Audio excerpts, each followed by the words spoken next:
Viaje sin la vieja. Así se llamaba el grupo de WhatsApp que brillaba en la pantalla del celular de mi hijo mientras yo le limpiaba las migas de pan de la mesa. Me llamo Margarita, tengo 68 años y toda mi vida he tragado en silencio para mantener la paz familiar. Lo que ellos olvidaron es que la casa de la costa no es solo una estructura de ladrillos.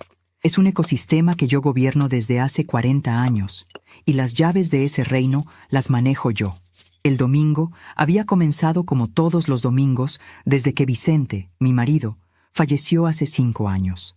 A las 6 de la mañana, la casa estaba envuelta en ese silencio espeso y azulado que precede al amanecer. El piso de cerámico de la cocina estaba helado bajo mis pantuflas, pero no me importó. Tenía una misión rutinaria, una coreografía que mi cuerpo conocía de memoria: preparar los canelones de espinaca y ricota para mi hijo Leandro, su esposa Jimena y mi nieto Bautista. No es una receta rápida. Exige paciencia, una virtud que según mi familia me sobra, aunque yo prefiero llamarla resignación táctica. Primero, la espinaca. Hay que lavarla hoja por hoja para quitarle la tierra oscura y terca que se esconde en los pliegues. Mientras el agua helada me entumecía los nudillos, pensaba en Vicente. Él solía sentarse en la banqueta de madera junto a la ventana, tomando mate y quejándose amablemente del precio de la verdura. Ahora, su lugar lo ocupaba una maceta con un potus que se negaba a morir. Herví la espinaca, la escurrí hasta quemarme las yemas de los dedos y la piqué fina. Luego vino la ricota, el queso rallado, la nuez moscada. Rallar la nuez moscada es un acto de fe. 1 gramo de más y arruinas el relleno, 1 gramo de menos y sabe a hospital. Después los panqueques. Batir los huevos con la leche y la harina hasta que no quede un solo grumo. Calentar la sartén con un cubito exacto de manteca. Volcar el cucharón. Girar la muñeca para que la masa cubra el fondo. Esperar a que los bordes se doren. Voltear, uno tras otro.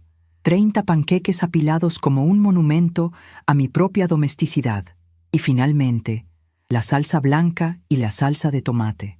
Espesas, humeantes, llenando la casa de un aroma que, para cualquier persona normal, significaría hogar. Para Jimena, mi nuera, significaba olor a encierro que se te impregna en el pelo. A la 1:30 en punto, escuché el motor de la camioneta de Leandro estacionando en la puerta. Nunca llegan a la 1:15 para ayudar a poner la mesa, ni a las 2, cuando ya todo está frío. Llegan en el momento exacto en que el trabajo duro ha terminado y solo queda sentarse a devorar. La puerta se abrió de golpe, trayendo consigo el ruido de la calle y la energía caótica de quienes creen que el mundo les debe pleitesía. «Hola, ma», gritó Leandro desde el pasillo, dejando caer sus llaves en el cuenco de cerámica de la entrada con un estruendo innecesario. Leandro tiene 42 años, pero a veces, por la forma en que espera que la comida aparezca mágicamente frente a él, parece de 12. Jimena entró detrás, con sus eternos anteojos de sol oscuros apoyados en la cabeza como una diadema y una bufanda de diseño que probablemente costaba más que mi jubilación mensual. «Margarita, qué calor hace acá adentro», fue su saludo, acompañado de un beso al aire que pasó a 5 centímetros de mi mejilla. «¿No podés abrir un poco la ventana? Te va a hacer mal tanta humedad». «Hola, Jimena. El horno estuvo prendido toda la mañana», respondí, con esa voz neutra y pulida que perfeccioné a lo largo de décadas. Bautista, de 10 años, entró arrastrando los pies, con la mirada clavada en la pantalla de su tableta. No dijo hola. Se dirigió directamente al sillón del living, se tiró de espaldas y subió el volumen de un video donde un muchacho gritaba mientras jugaba a algo incomprensible. «Bauti, saluda a la abuela», dijo Leandro, ya abriendo la heladera para buscar una cerveza. El niño levantó una mano sin apartar los ojos de la pantalla y emitió un gruñido. Leandro me miró y se encogió de hombros, destapando la botella. «Es la edad, ma. Está sobreestimulado», dijo, como si fuera un diagnóstico médico y no el resultado de años de criar a un niño sin enseñarle a decir gracias. Nos sentamos a la mesa. Serví los canelones. El sonido de los cubiertos chocando contra la loza llenó el comedor. Como siempre, yo me serví las porciones de los bordes, las que se habían tostado un poco de más y se pegaban a la fuente. Siempre digo que son mis favoritas. Es una mentira piadosa que a ellos les resulta sumamente conveniente creer. La conversación fluyó con la monotonía habitual. Leandro se quejó largamente de su trabajo en la agencia de seguros, de su jefe, del tráfico en la autopista, de los impuestos. Escucharlo es como sintonizar una radio que solo transmite tragedias cotidianas de la clase media alta. Jimena, por su parte, intercalaba comentarios sobre el estrés que le producía organizar el cumpleaños de una amiga y lo mal que la habían atendido en la peluquería. Yo asentía, servía más agua, alcanzaba el pan, limpiaba la mancha de salsa que Bautista acababa de dejar caer sobre el mantel blanco. Era invisible, una pieza más del mobiliario, diseñada para facilitarles la existencia. Fue a mitad de la comida cuando Leandro soltó la carnada. «No doy más, ma. Te juro que la ciudad me está consumiendo», dijo, pasándose una mano por el pelo con un dramatismo ensayado. «El estrés me está matando. Necesito desenchufarme urgente. Deberías descansar, hijo», dije, cortando un trozo de panqueque quemado. Jimena se limpió las comisuras de los labios con delicadeza. Sí, estábamos pensando que nos vendría bien una escapada. La semana que viene Bautista tiene 3 días sin clases por unas jornadas docentes y yo puedo pedirme jueves y viernes en el estudio.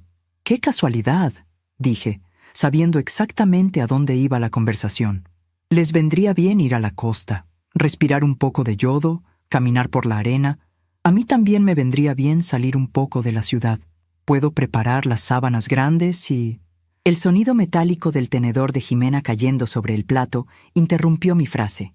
Se hizo un silencio denso, solo interrumpido por los disparos del videojuego de Bautista en el living. Jimena miró a Leandro con los ojos muy abiertos, una mirada que claramente decía, «¿Arregla esto?». Leandro carraspeó, incómodo. Se removió en la silla, tomó un trago largo de cerveza y me miró con esa sonrisa de niño arrepentido que solía funcionarle cuando tenía 15 años y rompía un vidrio con la pelota. «Ah, ma, lo que pasa es que pensábamos ir solos, ya sabes, como para reconectar un poco. Jime y yo venimos con muchos roces por el estrés y Bauti necesita su espacio. Queríamos ir en plan intimidad familiar, solo los 3».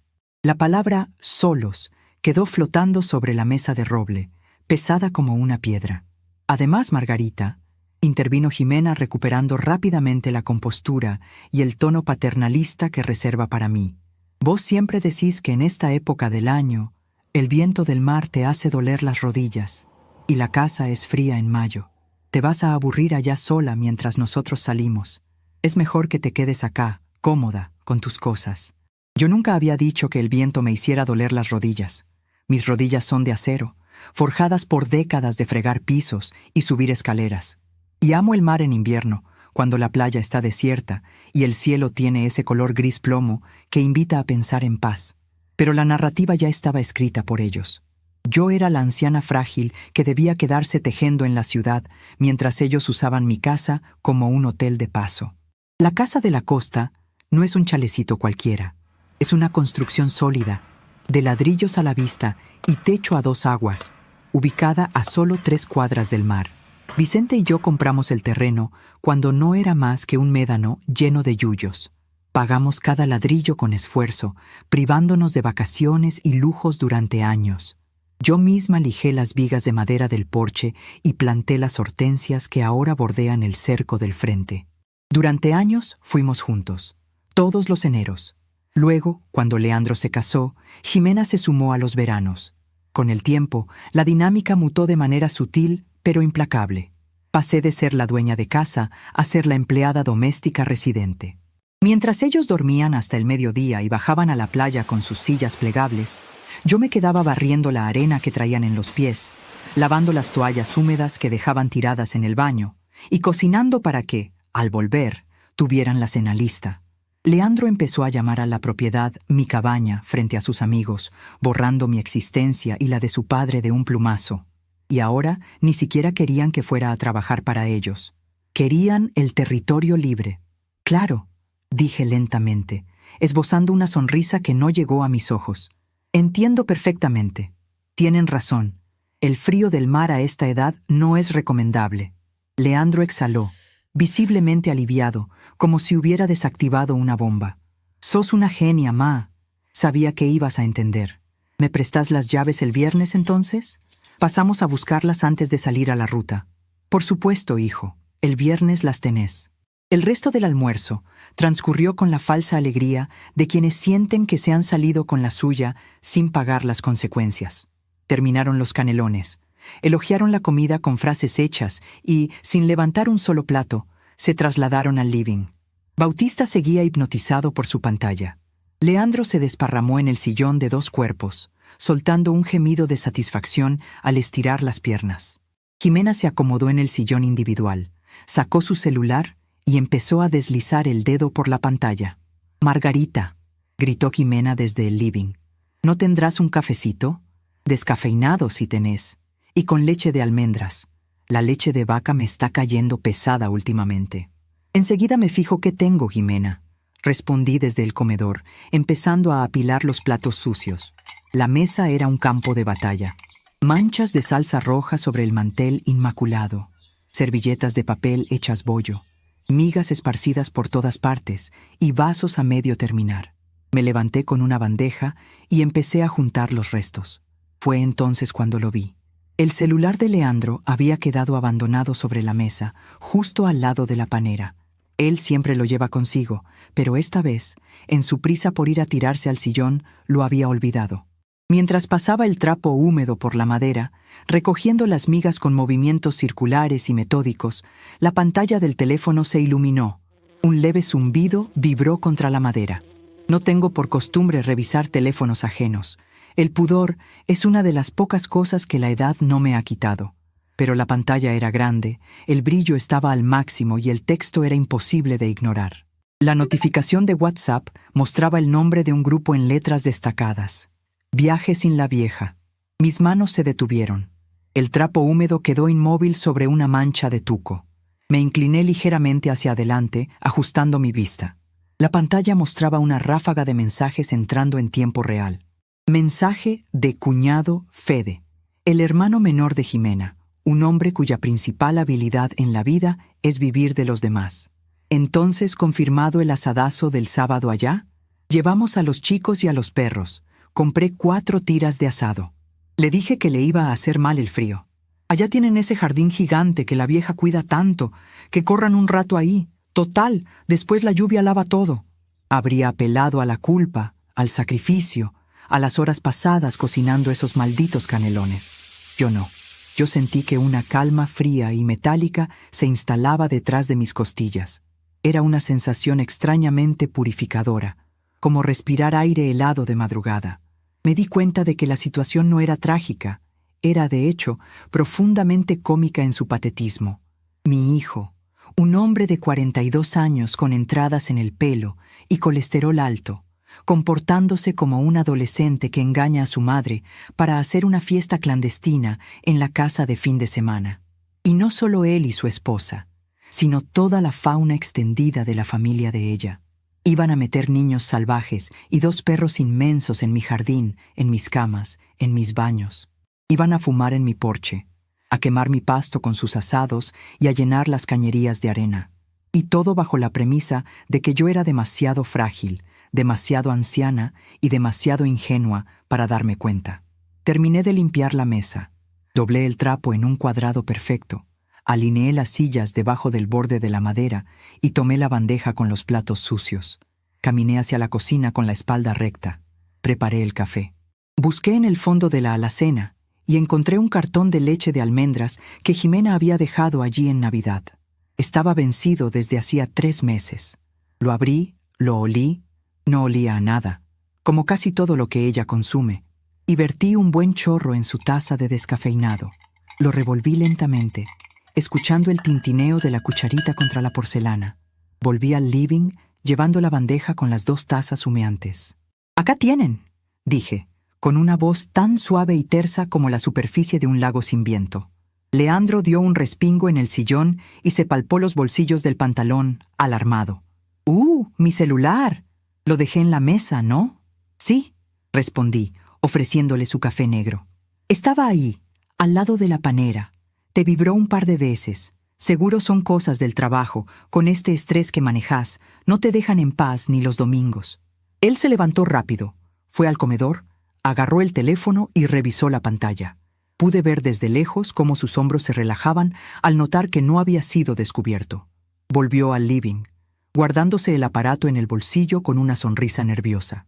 Sí, nada importante. Cosas de la oficina. Qué pesados que son. Mintió con la fluidez de quien lleva años practicando el autoengaño. El estrés, murmuré, dándole un sorbo a mi propio café. Definitivamente deberías descansar, hijo. Te va a hacer muy bien ese viaje de pura intimidad familiar con Jimena y Bautista.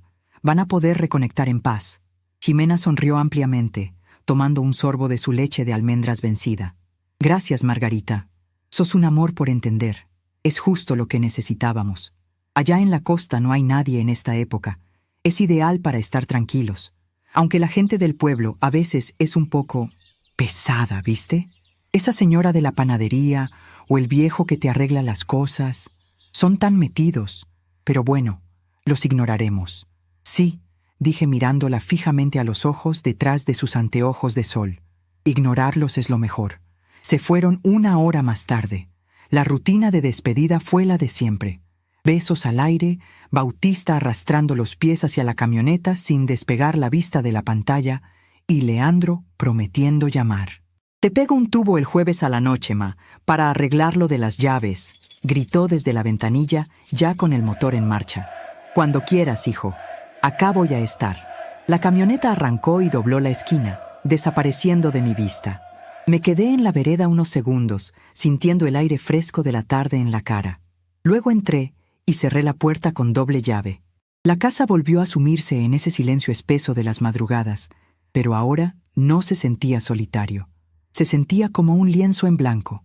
Caminé hacia la cocina y miré la pila de platos sucios, las fuentes con restos de salsa seca, las copas manchadas. No los lavé, los dejé ahí, como un monumento temporal a la vida que acababa de terminar. Me dirigí al mueble del pasillo, donde guardo la vieja guía telefónica y mi pequeña libreta negra de tapas gastadas. Leandro y Jimena creen que el mundo funciona a través de aplicaciones, transferencias bancarias y grupos de chat con nombres ingeniosos. Creen que la casa de la costa existe en un vacío, disponible solo para su disfrute. Ignoran que las casas de los pueblos costeros no sobreviven a los inviernos solas. Sobreviven gracias a una red invisible de lealtades, de favores, de miradas atentas y de gente que sabe quién es quién.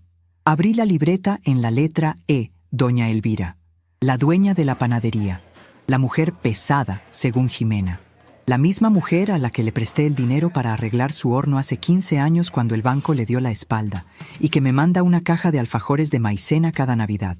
Luego busqué la letra A, don Aníbal, el viejo metido, el hombre que reparó el techo de mi casa bajo la peor tormenta del 98 y cuyo nieto aprendió a tocar el teclado en el viejo piano que yo le regalé.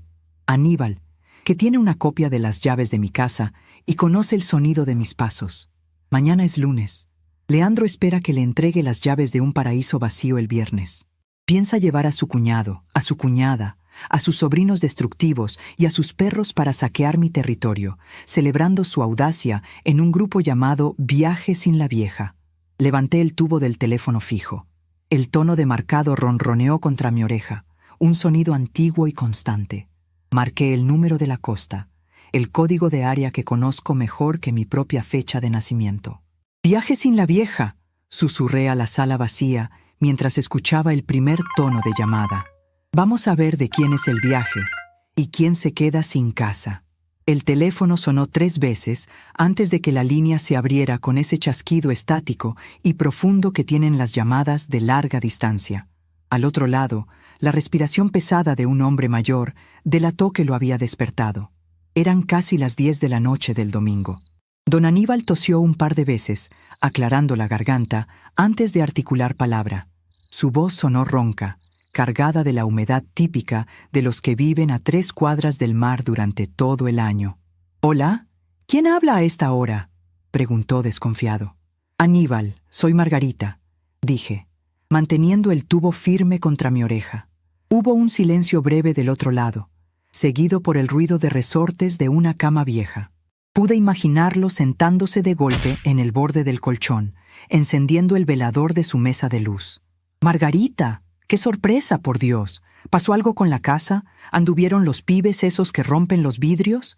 Mire que yo pasé ayer a la tarde y estaba todo en orden. Las persianas bajas, el candado del portón puesto». «No, Aníbal, quédese tranquilo, la casa está bien. Lo llamo porque necesito pedirle un favor grande y tiene que ser mañana mismo a primera hora. Usted dirá, doña, ya sabe que para usted y para don Vicente, que en paz descanse, lo que sea. Mañana me tomo el primer micro para allá. Llego a la terminal a eso de las 10 de la mañana. Necesito que me espere en la puerta de la casa con su caja de herramientas. Vamos a desarmar algunas cosas. Y necesito que me consiga un par de cajas de cartón grandes de la roticería de su yerno».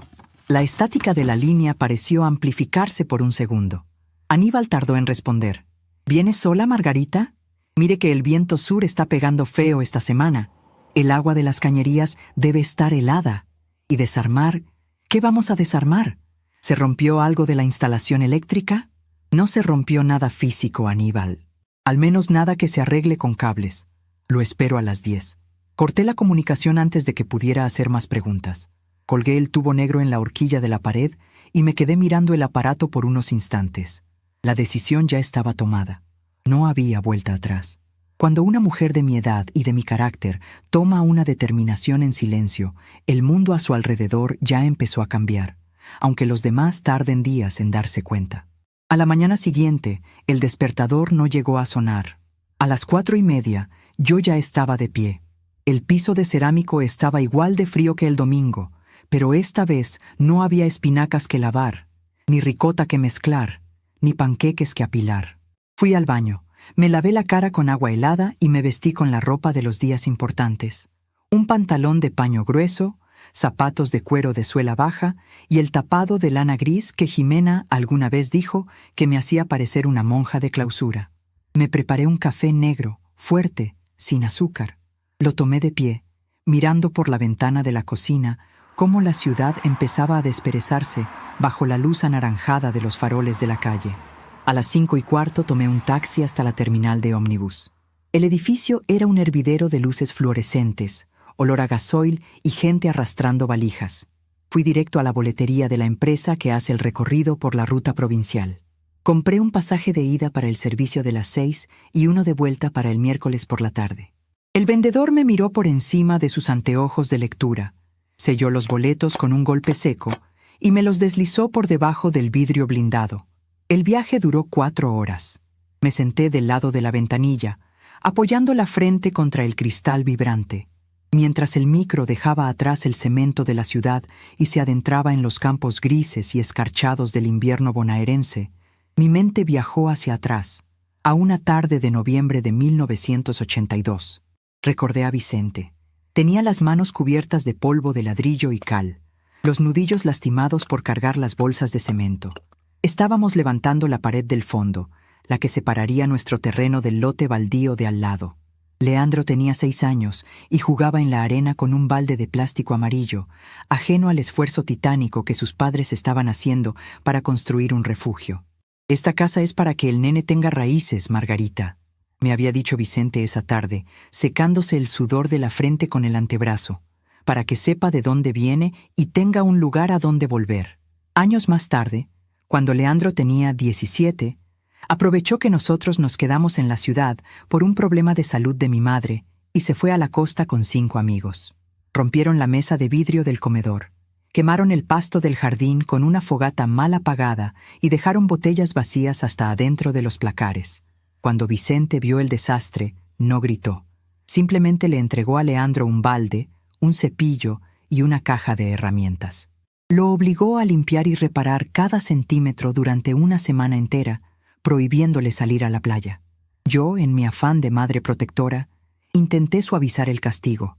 Le llevaba sándwiches a escondidas y le lavaba la ropa sucia para que no tuviera que hacerlo él. Vicente me descubrió una noche en el lavadero. Me miró con una decepción que todavía me duele en el pecho. «No le enseñes a llevarse el mundo por delante, Margarita», me advirtió con voz cansada. «Si le quitas las consecuencias de sus actos hoy, mañana va a creer que el mundo entero es su empleado». El viento frío del Atlántico me golpeó la cara apenas bajé el último escalón. El aire olía a yodo, a salitre y a pino mojado. Las calles estaban desiertas. En esta época del año, el pueblo es un esqueleto de persianas cerradas y carteles de inmobiliarias descoloridos por el sol. Caminé las 4 cuadras que separaban la terminal de la calle principal. Fui directo a La Espiga, la panadería de doña Elvira. La campanita de bronce atada a la puerta tintineó cuando entré. El local estaba cálido, impregnado del aroma a medialunas recién horneadas y pan francés. Elvira estaba detrás del mostrador, acomodando unas bandejas de facturas. Cuando levantó la vista y me vio, soltó la pinza de metal sobre el vidrio con un ruido seco. «¡Margarita!», exclamó, secándose las manos en el delantal blanco. «¡Pero qué barbaridad, mujer! ¿Qué hace por acá con este clima? Si no estamos ni en vacaciones de invierno». «Buenos días, Elvira». Necesitaba respirar un poco de aire de mar. Mentí a medias, acercándome al mostrador. «¿Me sirve un café bien caliente?». «Pero por supuesto. Pase para acá. Siéntese en la mesita del rincón que está cerca de la estufa». Elvira me trajo el café humeante y un plato con 2 alfajores de maicena que no le pedí, pero que acepté con un movimiento de cabeza. Se sentó en la silla de enfrente, apoyando los codos sobre la mesa de fórmica. Sus ojos oscuros y curiosos me escrutaron con la confianza de los años. «Menos mal que vino sola, Margarita», dijo de pronto, bajando el tono de voz como si estuviéramos compartiendo un secreto de estado. «Le digo la verdad, la última vez que vino su hijo con toda esa comitiva. Mamita querida». Le di un sorbo al café, sintiendo cómo el líquido caliente me bajaba por la garganta, dándome calor. No dije nada. Dejé que el silencio hiciera su trabajo. Elvira, que nunca pudo resistirse a un silencio prolongado, continuó. «No es por hablar mal de la familia. Usted sabe que yo a Leandro lo conozco desde que andaba en triciclo por la vereda. Pero esa gente que trae su nuera, el hermano de ella, ese muchacho alto que se hace el simpático. El verano pasado vinieron acá a comprar pan.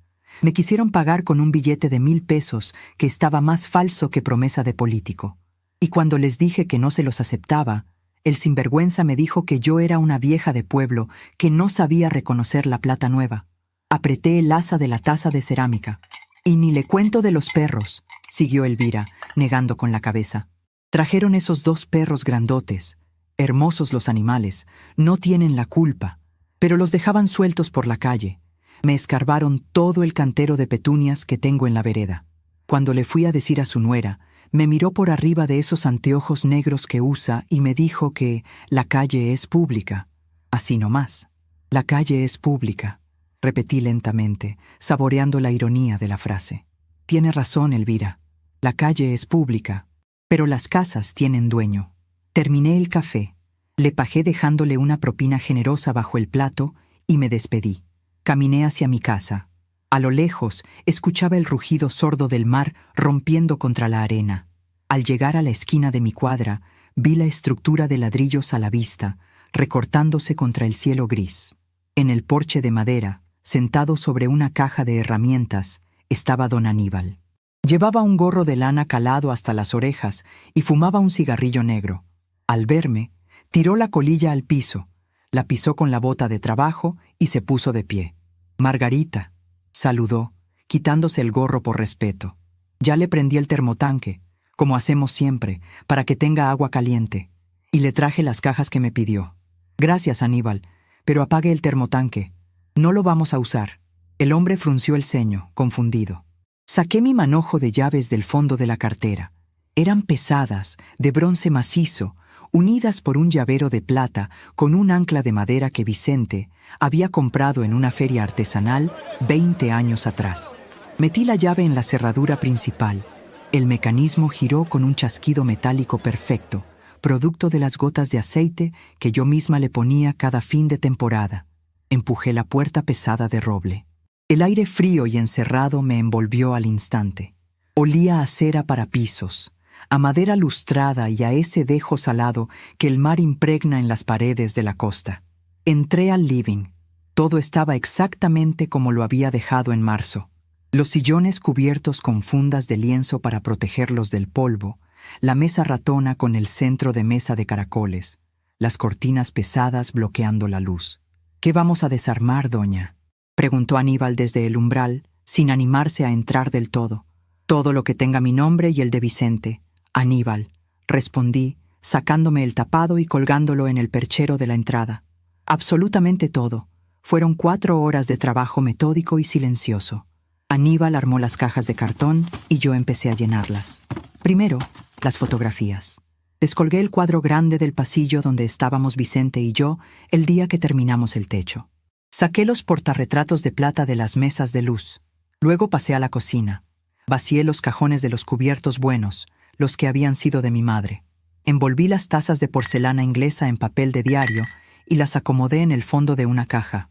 Fui a los dormitorios y saqué los acolchados de plumas, las mantas tejidas a mano, las sábanas de algodón egipcio que yo misma lavaba y planchaba cada verano. Dejé los colchones desnudos, apenas cubiertos por el forro protector. Desenchufé el microondas nuevo, la cafetera eléctrica y el televisor de pantalla plana que había comprado con mis ahorros el año anterior.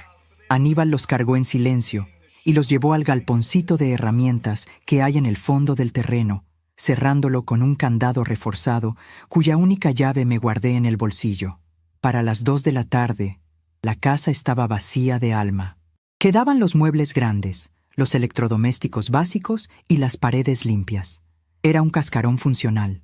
Ya no era un hogar, era simplemente un inmueble.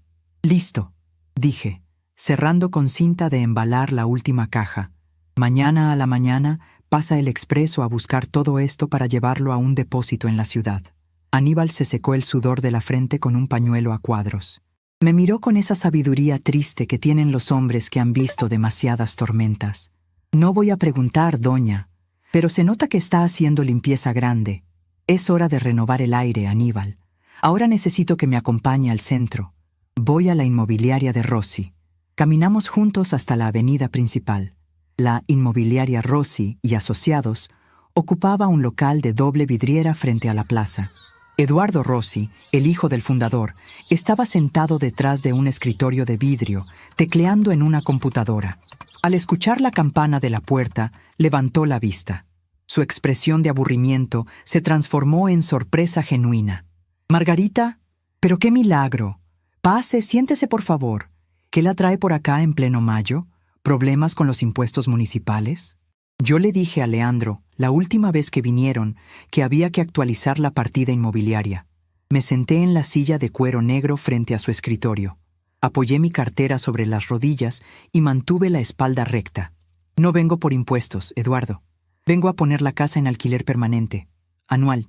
Rossi parpadeó un par de veces, asimilando la información. Dejó caer la lapicera que tenía en la mano sobre el escritorio.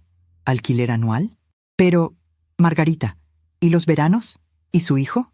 Leandro siempre me dice que esa casa es su refugio, que no la cambian por nada. Si la alquila todo el año, la pierden para la temporada. Mi hijo ya está grande y tiene otros rumbos. Yo ya no tengo energía para mantener una casa cerrada 11 meses al año para que se use 15 días. Quiero alquilarla, y quiero hacerlo hoy mismo». Rossi se acomodó en la silla, adoptando de inmediato su postura de vendedor. «Bueno, si es una decisión tomada, le digo que es un excelente momento. Hay una demanda brutal de alquileres anuales y muy poca oferta. Todos quieren alquilar solo en verano para hacer diferencia. Justamente, tengo una familia de acá del pueblo buscando desesperadamente. Raúl, el mecánico del taller de la ruta, y Mariana, que es enfermera en la salita. Tienen 3 chicos, excelentes personas, trabajadores, con recibos de sueldo intachables. El dueño de la casa donde vivían la vendió y tienen que dejarla esta misma semana. Están que no duermen de la angustia. Sentí que los engranajes de mi plan encajaban con una precisión casi divina. Una enfermera y un mecánico. 3 chicos del pueblo. Gente de trabajo que necesitaba un techo, no un lugar para hacer fiestas clandestinas con perros que arruinan petunias. «Perfecto», dije con voz firme. «Se la alquilamos a ellos». «¡Qué maravilla! Los voy a llamar ahora mismo. No lo van a poder creer. Podemos pedir un precio de...». «El precio lo pone usted, Eduardo. Que sea justo para ellos. Pero tengo 2 condiciones innegociables para firmar hoy». Rossi sacó una libreta y un anotador, listo para tomar nota. «¿Cuáles serían, Margarita?». Primera condición.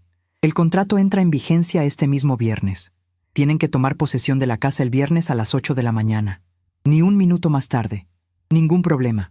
Están con las cajas armadas. Se mudan el mismo viernes. ¿Y la segunda? La segunda condición es que, apenas pisen la casa el viernes a la mañana, tienen mi autorización expresa y por escrito para cambiar el tambor de la cerradura de la puerta principal. Es más, no es una autorización, es una exigencia. Yo me hago cargo del costo del cerrajero. Lo descuenta del primer mes de comisión. Pero el viernes al mediodía, las llaves viejas de esa casa no deben servir para abrir absolutamente nada. Rosy me miró fijamente por un largo momento. En los pueblos chicos, nadie necesita que le expliquen las cosas 2 veces para entender que hay un mar de fondo. Asintió lentamente, cerró la libreta y encendió la impresora. Comprendido, Margarita. Redacto el contrato ahora mismo. Firmé los papeles con mi lapicera de tinta azul, leyendo cada cláusula con la minuciosidad de un relojero. Dejé un juego de llaves sobre el escritorio de vidrio de Rosy. El juego de copias nuevas que yo usaba. El contrato establecía claramente que Mariana y Raúl eran los legítimos ocupantes de la propiedad a partir del viernes a las 0800 horas. Volví a la ciudad el miércoles por la tarde.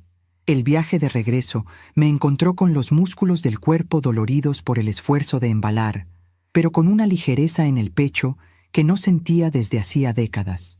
El jueves por la noche, tal como había prometido, sonó el timbre de mi casa en la ciudad. Abrí la puerta y Leandro entró como una tromba, trayendo consigo el aire helado de la calle y esa energía ansiosa que lo caracteriza. Llevaba puesto un sobretodo azul marino y venía frotándose las manos. Jimena, por supuesto, no lo acompañaba. Ella delegaba el trabajo de interactuar conmigo siempre que le fuera posible. «Ma, qué frío que hace afuera, por favor. ¿Tenés el tecito de manzanilla que me gusta? Vengo con el estómago a la miseria. El estrés de la oficina me está matando». «Claro, hijo. Sentate en el living, ahora te lo llevo». Fui a la cocina, puse a calentar el agua y preparé la taza. Lo escuché desde el comedor, dejándose caer pesadamente en el sillón, emitiendo un suspiro largo y teatral. Cuando le llevé la taza humeante, me senté en la silla de enfrente, cruzando las manos sobre mi regazo. «¡Qué semana, te juro!», empezó a quejarse, agarrando la taza con ambas manos para calentarse. «No veo la hora de agarrar la ruta mañana. Shime está histérica con unos balances del estudio. Bauti está insoportable con los jueguitos. Necesitamos esa paz de la casa. Solo nosotros 3. Intimidad familiar. Desconectar del mundo». Lo miré a los ojos. No había un solo rastro de culpa en su mirada. Mentía con la facilidad de quien ha sido protegido de la verdad toda su vida. «La paz es fundamental, hijo», dije, con un tono neutro y pausado. «El estrés es un enemigo silencioso. Ojalá encuentren en la costa exactamente lo que van a buscar». Leandro sonrió, relajando los hombros. Tomó un sorbo largo de té. «Seguro que sí, ma. Esa casa es un refugio». «Ah, casi me olvido. ¿Me separaste las llaves?» «Así ya me las llevo y mañana salimos bien temprano, tipo 10 de la mañana. Queremos aprovechar el día». Me levanté despacio. Fui hasta el mueble del pasillo y abrí el primer cajón. Metí la mano y saqué el llavero. Pesado, de bronce macizo, unido por un aro de plata con un ancla de madera gastada. El llavero original, el que había usado desde 1982. El que abría una cerradura que, para mañana al mediodía, ya no existiría. Caminé de vuelta al living y dejé caer el llavero sobre la mesa ratona. El metal chocó contra el cristal con un ruido seco y definitivo. Leandro agarró las llaves al instante, sin siquiera mirarlas, y se las guardó en el bolsillo hondo del sobretodo. «Gracias, ma. Sos la mejor. Te prometo que te mandamos fotos de Bauti en la playa, y quédate tranquila, que te cuidamos la casa como oro». «Yo sé que sí, Leandro», respondí, acompañándolo hacia la puerta de entrada. «Que tengan un viaje inolvidable». Abrió la puerta, me dio un beso rápido en la mejilla, de esos que apenas rozan la piel, y salió al pasillo del edificio. Lo vi caminar hacia el ascensor, con la postura erguida del que cree tener el mundo en el bolsillo. Cerré la puerta, pasé la llave doble y apoyé la espalda contra la madera fría. El silencio de mi departamento me envolvió por completo. En mi bolsillo sentí el papel doblado del contrato de alquiler anual. El tablero estaba armado. Las piezas se habían movido. Ahora solo quedaba esperar a que llegaran al mar y descubrieran que el reino de la vieja ya no les pertenecía. El reloj de pared de la cocina marcó exactamente las 8 de la mañana con un clic seco y definitivo. Estaba sentada a la mesa pequeña, la misma donde 5 días atrás había servido los canelones, observando cómo el vapor se elevaba de mi taza de té negro. 8 de la mañana de un viernes. A esta hora exacta, a casi 400 kilómetros de distancia hacia el sur, Mariana y Raúl estaban cruzando el umbral de la casa de ladrillos a la vista. Podía imaginarlo con una claridad fotográfica. El ruido de las cajas de cartón rozando el marco de madera, la respiración agitada por el esfuerzo de la mudanza y el sonido metálico del cerrajero desarmando el viejo cilindro de bronce. Ese mismo cilindro cuyas llaves originales ahora descansaban en el bolsillo del costoso sobretodo azul marino de mi hijo Leandro. Di un sorbo lento al té. Era una infusión fuerte, oscura y amarga, algo que mi nuera Jimena sin duda calificaría como demasiado agresiva para la flora intestinal. El silencio de mi departamento era absoluto, denso, casi palpable. Era un contraste perfecto con la ruidosa y caótica sinfonía que, estaba segura, se estaba desarrollando en la casa de Leandro en ese mismo instante. Visualicé la escena con facilidad matemática. Los portazos de la camioneta, las heladeras portátiles cargadas de cervezas, el cuñado Federico subiendo sus 2 inmensos perros a la caja de otro vehículo, la música electrónica ya retumbando en los parlantes portátiles.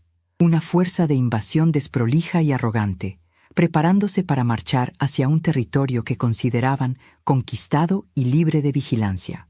Lo que ellos olvidaron, o lo que Leandro decidió borrar deliberadamente de su memoria el día que me catalogó como una simple proveedora de tuco y sábanas limpias, es que antes de ser madre, antes de ser la viuda de Vicente, yo fui cartógrafa. Durante 35 años trabajé en el Instituto Provincial de Geografía. Mi oficio, mi vocación, era medir, calcular, trazar fronteras, establecer límites y dibujar mapas con una precisión milimétrica usando estilógrafos de punta fina sobre papel vegetal.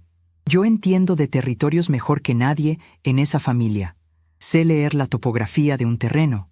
Reconozco dónde empieza una propiedad y dónde termina. Y, sobre todo, aprendí a trazar las coordenadas exactas de la codicia humana. El vapor del té me nubló levemente los anteojos, y por un instante la cocina desapareció, arrastrándome a un invierno lejano, a finales de los años 90. Leandro tenía 22 años y acababa de abandonar su segunda carrera universitaria. Una tarde llegó a casa con una carpeta llena de folletos brillantes y gráficos mal impresos. Quería abrir una franquicia de importación de repuestos. Para hacerlo, necesitaba que Vicente y yo pusiéramos la casa de la costa como garantía para un préstamo hipotecario. Es un negocio redondo, papá. No pueden ser tan cerrados. Hay que tener visión de futuro, argumentaba, paseándose por este mismo comedor con la soberbia de quien jamás ha pagado una factura de luz. Vicente, siempre dispuesto a darle a su hijo el beneficio de la duda, estaba a punto de ceder. Yo no dije nada en ese momento. Esperé a que Leandro saliera, tomé la carpeta y apliqué mi método. Durante 3 noches, mientras ellos dormían, crucé los datos de la empresa matriz, analicé las proyecciones de ganancias y tracé un mapa financiero de la operación. Era una estafa piramidal de manual. Cuando les presenté mis notas, estructuradas y precisas, demostrando que perderíamos la casa en menos de 2 años, Vicente palideció y canceló todo.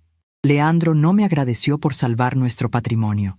Me miró con un desprecio furibundo, arrebató los papeles de mis manos y gritó: «Sos una vieja anticuada. Te pasás la vida dibujando mapitas inútiles en tu oficina y te crees que entendés cómo funciona el mundo de los negocios». Ese fue el primer límite que Leandro intentó cruzar.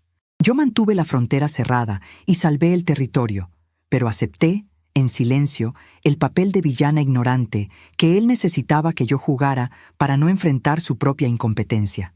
A las 9:30 de la mañana, lavé mi taza, la sequé con un paño de algodón y la guardé en la alacena, alineando el asa hacia la derecha. Fui a mi habitación y me vestí con la misma prolijidad con la que solía calibrar mis instrumentos de dibujo. Elegí un traje sastre de lana fría color azul noche, zapatos cerrados de cuero y los aros de perlas que Vicente me regaló para nuestras bodas de plata. No me estaba arreglando para un evento social, me estaba preparando para ejecutar una maniobra quirúrgica. Salí a la calle. El aire de mayo era cortante, pero me sentó bien. Caminé las 6 cuadras que me separaban de la sucursal del banco con un paso rítmico y constante. No miré las vidrieras ni me detuve en los semáforos más de lo necesario. Al entrar a la sucursal, ignoré la fila de atención al público y me dirigí directamente hacia el sector de oficinas vidriadas. Estela, la gerenta de la sucursal, estaba tecleando en su computadora cuando me vio acercarme. Es una mujer de 50 y tantos años, de mirada afilada y postura impecable, que conoce el valor del dinero y, más aún, el valor del silencio. Al reconocerme, se puso de pie de inmediato y me abrió la puerta de su despacho. «Margarita, qué gusto verla. Por favor, tome asiento. ¿En qué la puedo ayudar hoy? ¿Le traigo un café?», preguntó, cerrando la puerta detrás de mí y aislando el murmullo del banco. «No, gracias, Estela. Vengo por un trámite rápido, pero fundamental», respondí, sentándome con la espalda recta y apoyando mi cartera sobre el escritorio. «Necesito revocar las firmas autorizadas en mi cuenta corriente, en la caja de ahorros y en la caja de seguridad. A partir de este minuto, soy la única titular con acceso». Estela parpadeó, sorprendida, y sus manos se detuvieron sobre el teclado. «¿Leandro también? Él figura como cotitular desde el fallecimiento de don Vicente. ¿Pasó algo, Margarita? Si hay algún problema de fraude o...». «No hay ningún fraude externo, Estela. Simplemente estoy ordenando el tablero. Leandro ya es un hombre grande, tiene su propia familia y sus propias responsabilidades. Mis finanzas deben volver a ser exclusivamente mías. Quiero que su nombre desaparezca de todos mis registros bancarios hoy mismo». Estela asintió lentamente. Como buena profesional, no hizo más preguntas. Sabía leer entre líneas. Imprimió los formularios de revocación de poderes. Me alcanzó una lapicera de tinta negra y me fue indicando dónde firmar. Mientras mi firma se deslizaba sobre el papel, firme y sin temblar, otro recuerdo, oscuro y pesado como una piedra en el estómago, emergió a la superficie de mi mente. Hacía 5 años, apenas 3 semanas después del funeral de Vicente. Yo todavía caminaba por la casa sintiendo que el aire me faltaba, buscando el olor a su loción de afeitar en los rincones. Leandro llegó un martes por la tarde, acompañado de un amigo suyo que se presentó como abogado. Traían una carpeta de cuero llena de documentos. Ximena también estaba allí, sirviendo café con una falsa actitud de contención. «Ma, sabemos que estás abrumada», me había dicho Leandro, usando ese tono condescendiente de quien le habla a un niño asustado. «No queremos que te preocupes por pagar impuestos, ni por administrar las propiedades. Con el estudio armamos una sesión de derechos provisoria. Vos ponés el departamento y la casa de la costa a mi nombre, y yo me encargo de toda la burocracia. Para evitarte trámites, vos no entendés de estas cosas legales, te vas a marear». Recuerdo haber levantado la vista y mirar a Ximena, que sonreía dándole un sorbo a su café, esperando que la vieja ignorante pusiera su firma en la línea de puntos. Decidí jugar su juego. Dejé caer la lapicera, me llevé las manos al rostro y fingí un ataque de llanto nervioso. «Ay, hijo, me da mucho miedo firmar cosas del gobierno sin que las vea el escribano de tu papá. Me duele mucho la cabeza. Dejémoslo para el año que viene», gemí. Leandro bufó, furioso. Golpeó la mesa con el puño y le dijo a su abogado: «Te dije que iba a salir con sus paranoias de vieja. Es imposible razonar con ella». Se llevaron los papeles, convencidos de que yo era demasiado miedosa y estúpida para entender el favor que me hacían. Nunca supieron que esa tarde de martes, mientras lloraba lágrimas falsas, la madre incondicional que los amparaba había muerto de forma silenciosa, dejando en su lugar a una estratega que solo esperaba el momento adecuado para reclamar su territorio. «Todo listo, Margarita», dijo Estela, entregándome los comprobantes sellados, devolviéndome al presente. «A partir de este segundo, ni un solo centavo, ni un solo documento suyo puede ser tocado por nadie que no sea usted». Las cerraduras virtuales están cambiadas. Se lo agradezco mucho, Estela. Que tenga un buen fin de semana. Salí del banco a las 11 de la mañana. El sol había logrado perforar las nubes grises, iluminando las veredas de la ciudad. Sentí una ligereza física, como si me hubieran quitado un chaleco de plomo de los hombros. Había asegurado el perímetro. La fortaleza financiera estaba blindada. Regresé a mi departamento pasado el mediodía. Me quité los zapatos, me puse mis pantuflas cómodas y fui a la cocina. Era hora de almorzar, y por primera vez en semanas, no iba a cocinar pensando en lo que le gustaba a los demás. No habría milanesas fritas para Bautista, ni carnes desgrasadas para Jimena, ni pastas pesadas para Leandro.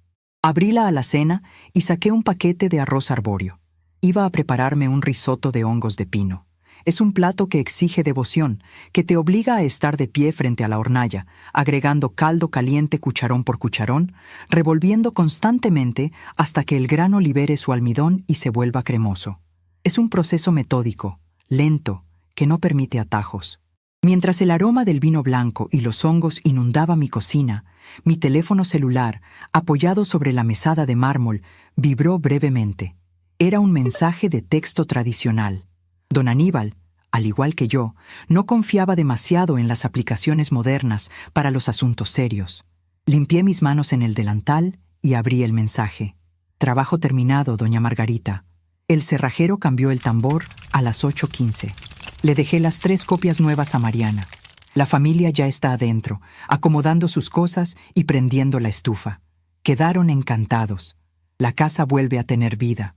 Un abrazo grande y buen fin de semana. El contraste entre la lentitud pacífica de mi cocina y la velocidad vertiginosa a la que Leandro debía estar conduciendo por la ruta provincial número 2 me resultó poético. Ellos debían estar pasando el segundo peaje en ese momento. Conociendo a mi hijo, seguramente iba superando el límite de velocidad, haciendo luces a los autos que iban más lento. Sintiéndose el amo y señor del asfalto, ansioso por llegar a su castillo junto al mar para descorchar la primera botella de alcohol y dar inicio a su viaje sin la vieja. Serví el risotto en un plato hondo de porcelana.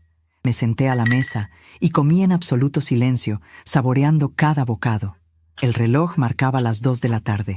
Faltaban apenas unas horas para que la ilusión de poder de Leandro colapsara contra una puerta de roble macizo.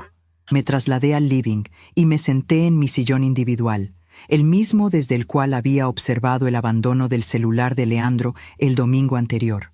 Apoyé mi propio teléfono sobre la mesa ratona de cristal, justo en el centro, como si fuera una pieza de ajedrez esperando el movimiento del oponente. La tarde comenzó a estirarse, lenta y perezosa. La luz del sol se fue inclinando, proyectando sombras alargadas sobre la alfombra. A las 3:15, la pantalla del teléfono se iluminó con un mensaje de WhatsApp de Leandro. Paramos a cargar nafta y comer algo rápido, ma. Todo re tranquilo en la ruta. Bauti viene durmiendo y Shime leyendo. Pura paz familiar. En un rato llegamos. Beso. La mentira era tan burda, tan innecesaria, que me provocó una profunda lástima intelectual. Leandro ni siquiera se esforzaba en construir engaños sofisticados. Mentía con la desidia de quien asume que su interlocutor es un idiota. Seguramente no habían parado a comer solos. Estarían en una estación de servicio atestada, con Federico gritando, los perros ladrando y 3 vehículos llenos de supuestos amigos listos para vandalizar mi propiedad. Esa mentira descarada me empujó hacia el tercer y último recuerdo, el más doloroso. El que finalmente había cerrado con llave la puerta de mi afecto incondicional. Ocurrió hace apenas 2 años, el día de mi cumpleaños número 66. Había preparado una torta de nuez, comprado sándwiches de miga y esperado a que vinieran a merendar. Llegaron tarde, por supuesto. Bautista se encerró en el cuarto de huéspedes con su tableta y Leandro y Jimena se sentaron en el living. Yo fui a la cocina a buscar el agua caliente para el té. Mientras esperaba que la pava silbara, escuché sus voces desde el pasillo. No estaban susurrando. Hablaban con el volumen normal de quienes creen que la persona en la otra habitación está sorda, o peor aún, que su presencia no tiene peso. «Me tiene agotada tu madre con esas historias de cuando trabajaba», decía Jimena con su tono nasal y arrastrado. «Siempre con lo mismo, los mapas, los límites, como si hubiera sido la directora de la NASA. Hay que tenerle una paciencia infinita. Esperé que Leandro le dijera que yo había trabajado décadas para pagar sus estudios, que mi oficio era digno, que me respetara en mi propia casa y en el día de mi cumpleaños. Pero la respuesta de Leandro fue una estocada helada. Déjala, Shime. Ya está grande. Está perdiendo facultades. No entiende cómo funciona el mundo ahora. Se quedó en el siglo pasado. Mientras nos siga cuidando a Bauti los fines de semana que necesitamos salir y nos mantenga impecable la casa de la costa para el verano, hay que seguirle la corriente y decirle que sí a todo. Es inofensiva. Una vieja inofensiva que nos hace la vida más fácil. Sentí que algo vital y cálido se apagaba dentro de mí, reemplazado por un frío calculador y perpetuo. Comprendí en ese instante que para mi hijo yo no era una persona, era una infraestructura, un servicio gratuito y descartable. Sacrifiqué mi intelecto, mi autoridad y mis límites para darles un hogar, y ellos interpretaron ese sacrificio como senilidad y debilidad. Salí de la cocina ese día de mi cumpleaños con la bandeja del té, sonriendo con la misma expresión plácida de siempre. Soplé las velas. Les agradecí el suéter genérico que me regalaron, y desde ese día empecé a trazar, en el silencio de mi mente, el mapa de mi retirada estratégica. El sonido de un bocinazo en la calle me devolvió al presente. El reloj de la pared del comedor marcaba las 4:30 de la tarde. Me acomodé en el sillón. Las coordenadas se estaban alineando. Calculé mentalmente el recorrido. A esta hora, la caravana de Leandro ya debía haber pasado el arco de entrada del pueblo. Estarían recorriendo la avenida principal, quizás cruzando frente a la panadería de doña Elvira, que seguramente los vería pasar desde su vidriera con una sonrisa cómplice y los brazos cruzados sobre el delantal. Estarían doblando en la calle de arena, sintiendo el olor a salitre, con las ventanillas bajas. Visualicé la escena final, con la precisión de un plano a escala. Los vehículos estacionando bruscamente sobre el pasto de la vereda, aplastando las petunias que tanto trabajo me costó cultivar. Federico bajando con sus perros, abriendo latas de cerveza. Jimena quejándose de la humedad mientras se ajustaba la bufanda. Y Leandro. Leandro caminando hacia la puerta principal de madera de roble, con su sobretodo caro, sacando del bolsillo el pesado llavero de bronce con el ancla de madera. Lo imaginé subiendo los 3 escalones del porche, metiendo la llave antigua en la cerradura nueva, sintiendo la resistencia del metal, empujando, girando, forcejeando, frunciendo el ceño, confundido, mirando la llave, comprobando que fuera la correcta, volviendo a intentar, esta vez con más fuerza, maldiciendo por lo bajo, culpando al salitre, culpando al clima, culpando a la vieja que seguro no le puso aceite al mecanismo. Y entonces imaginé la puerta abriéndose, pero no desde afuera, desde adentro. Imaginé el rostro de Raúl, el mecánico corpulento del pueblo, con las manos manchadas de grasa, o quizás el de Mariana, la enfermera, asomándose con expresión severa, preguntando qué demonios hacía un grupo de extraños intentando forzar la puerta de la casa que acababan de alquilar legalmente por todo un año. El reloj marcó las 5:45. El silencio del departamento era una bóveda perfecta. Mi respiración era pausada, tranquila. No había televisión encendida, ni radio de fondo. Solo yo, el sillón y el teléfono sobre la mesa de cristal. A las 5 en punto, la pantalla del celular se encendió de golpe, rompiendo la penumbra del living con un resplandor blanco. Inmediatamente después, el tono de llamada comenzó a sonar. Era un timbre estridente, urgente, desesperado. En la pantalla, en letras grandes y negras, parpadeaba el nombre: Leandro Celular. El teléfono vibraba sobre el cristal, girando lentamente sobre su propio eje por la fuerza del motor interno. Sonó una vez. Sonó 2 veces. Sonó 3 veces. Me quedé mirándolo, inmóvil, con las manos apoyadas con elegancia sobre mis rodillas, escuchando la melodía de la caída de mi hijo resonar en las paredes de mi territorio recuperado. El teléfono vibraba sobre el cristal de la mesa ratona con una insistencia frenética, desplazándose milímetro a milímetro hacia el borde por la fuerza de su propio motor interno. La pantalla parpadeaba, arrojando destellos blancos sobre la alfombra del living. Leandro Celular, decía en letras mayúsculas. Lo observé durante varios segundos, manteniendo las manos apoyadas con firmeza sobre mis rodillas. La melodía estridente llenaba el silencio de mi departamento, un sonido diseñado para generar urgencia, para exigir atención inmediata. Durante 42 años, cada vez que mi hijo me había llamado con esa urgencia, yo había corrido a socorrerlo.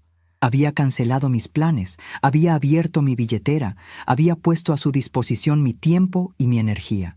Pero esta tarde, la cartógrafa había trazado una nueva frontera. Y en mi territorio, el tiempo ahora me pertenecía a mí. Dejé que el teléfono sonara hasta que la llamada se cortó y la pantalla se volvió negra. El silencio regresó, espeso y pacífico. No pasaron ni 3 segundos antes de que el aparato volviera a encenderse, vibrando con renovada desesperación. Esta vez me incliné hacia adelante, tomé el teléfono con lentitud, deslicé el dedo por la pantalla de cristal frío y me llevé el auricular a la oreja. «¿Hola?», dije. Mi voz salió tersa, nivelada, sin una sola arista de ansiedad. «Ma, por favor decime que estás ahí». El grito de Leandro me obligó a alejar el aparato 1 centímetro de mi oído. Su voz estaba aguda, al borde del quiebre, desprovista de toda esa arrogancia ensayada con la que se paseaba por mi comedor los domingos. Detrás de su voz, el caos era absoluto. A través de la línea podía escuchar el ladrido grave y furioso de los perros de Federico, el ruido del viento golpeando contra el auricular y la voz de Jimena, aguda y nasal, gritando: «Llama a la policía, Leandro, no te quedes ahí parado como un inútil, llama al patrullero». «Estoy acá, Leandro. Te escucho perfectamente». «¿Pasó algo en la ruta?», pregunté, saboreando cada sílaba, dejando que mi calma contrastara con su histeria. «No, en la ruta no. Estamos en la casa. Llegamos a la casa y hay un problema gravísimo, ma». Leandro respiraba con dificultad, como si hubiera corrido varias cuadras. Llegamos, estacioné. Fui a abrir la puerta y la llave no entraba. Pensé que era el salitre, que se había trabado la cerradura. Empecé a empujar, a forcejear, y de repente me abre la puerta un tipo enorme, desde adentro de mi casa. «Ah», dije, mirando mis uñas perfectamente limadas. «Ese debe ser Raúl». Hubo un silencio del otro lado de la línea. Un silencio tan profundo y repentino que por un instante pensé que se había cortado la comunicación. Incluso los perros parecían haber dejado de ladrar. ¿Qué? La voz de Leandro era ahora un susurro ronco, cargado de confusión. «¿Cómo que Raúl? ¿Vos lo conocés?» «Ma, hay gente adentro de la casa. Nos usurparon. Un tipo con ropa de trabajo y una mujer que está desempacando cajas en el living. Tienen el descaro de decir que alquilaron el lugar. Llama a Rosy ya mismo. Decile que traiga a la policía y saque a estos delincuentes de mi propiedad». «No son delincuentes, Leandro, y no es tu propiedad», respondí, pronunciando cada palabra con la precisión de un bisturí. «Es Raúl, el mecánico del pueblo. La mujer que está desempacando cajas en mi living se llama Mariana, es enfermera en la salita, y no están usurpando nada. Tienen un contrato de alquiler firmado, sellado y pagado por 1 año completo». El sonido de la respiración de Leandro se volvió errático. «¿Alquiler?», balbuceó. «¿De qué me estás hablando? Vos me diste las llaves ayer. Me dijiste que viniera. Me dijiste que me iba a hacer bien el viaje. Te di las llaves que me pediste, Leandro. Las llaves viejas. Las que abrían la cerradura que el cerrajero cambió esta mañana a las 8 en punto, por orden mía y a mi cargo. Yo no te dije que fueras a ningún lado. Vos me informaste que ibas a ir, asumiendo que mi casa era una extensión de tus caprichos. Yo simplemente te deseé un buen viaje». «Estás loca», estalló, recuperando el volumen de su voz. «Te volviste completamente loca. Hiciste un contrato a mis espaldas. Alquilaste mi refugio, mi lugar. Mi lugar, Leandro. Los ladrillos los pagó tu padre. Las vigas las lijé yo. Los impuestos los vengo pagando yo con mi jubilación desde hace 5 años mientras vos llamás a ese lugar tu cabaña frente a tus amigos. Es mi casa. Y decidí que no puedo tener un capital inmovilizado 11 meses al año para que vos y tus cuñados vayan a ensuciar los pisos 15 días. De fondo, escuché un forcejeo. La voz de Leandro se alejó un poco y la de Jimena tomó el control. «Margarita, soy Jimena», dijo mi nuera. Había abandonado su tono condescendiente habitual. Ahora sonaba francamente furiosa, con esa indignación de quien está acostumbrada a que el mundo se doble a su voluntad. Escúchame bien. No sé qué clase de broma de mal gusto es esta, ni qué crisis senil estás atravesando, pero vas a llamar a la inmobiliaria ahora mismo y vas a cancelar este circo. Buenas tardes, Jimena. No hay ningún circo que cancelar. El contrato es legal y está vigente. Margarita, los chicos están en la calle, gritó, usando la culpa como un arma contundente. Hace un frío espantoso, hay un viento terrible. Bautista está llorando en el asiento de atrás de la camioneta. Mis sobrinos están asustados. Federico tiene a los perros atados al paragolpes. No tenemos a dónde ir. ¿No te importa tu propia sangre? ¿Vas a dejar a tu nieto en la calle? Bautista no está llorando por el frío, Jimena. Está llorando porque en la calle no hay conexión Wi-Fi para su tableta. Y en cuanto a dónde van a dormir, estoy segura de que con el poder adquisitivo que Leandro tanto presume, no tendrán problema en encontrar un buen hotel en el centro. Eso sí, dudo que les dejen meter a los 2 perros de tu hermano. Van a tener que buscar un lugar que acepte mascotas. ¡Sos una resentida!, chilló Jimena, perdiendo toda la compostura, su barniz de clase media alta resquebrajándose por completo. Siempre fuiste una vieja amargada que nos envidia la juventud y la energía. Haces esto de pura maldad.